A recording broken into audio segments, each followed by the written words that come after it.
கீரையை விட கிட்டத்தட்ட 10 மடங்கு அதிக அளவு நியூட்ரியன்ஸ் அண்ட் மினரல்ஸ் இருக்கிற இந்த மைக்ரோ கிரீன்ஸ் 7 to 10 டேஸில் ஈஸியாக வீட்டிலே வளர்த்துடலாம். இது வளர்க்குறதுக்கு மண் கொஞ்சம் கூட அவசியம் இல்லை.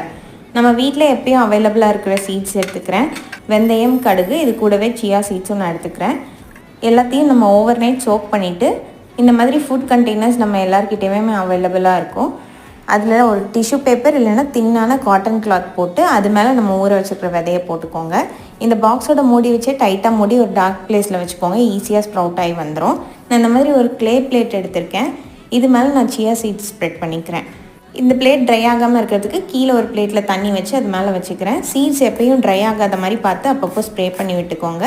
ஃபஸ்ட்டு ஒரு 3-4 நாள் டார்க் பிளேஸில் வச்சுக்கோங்க. வளர ஆரம்பித்ததுக்கப்புறமா பார்ஷியலான சன்லைட் இருக்கிற மாதிரி இடத்துல வச்சுக்கோங்க. இந்த மாதிரி 2 லீவ் ஸ்டேஜ் வந்ததுக்கப்புறமா மைக்ரோ கிரீன்ஸ் ரெடி ஆயிடுச்சு.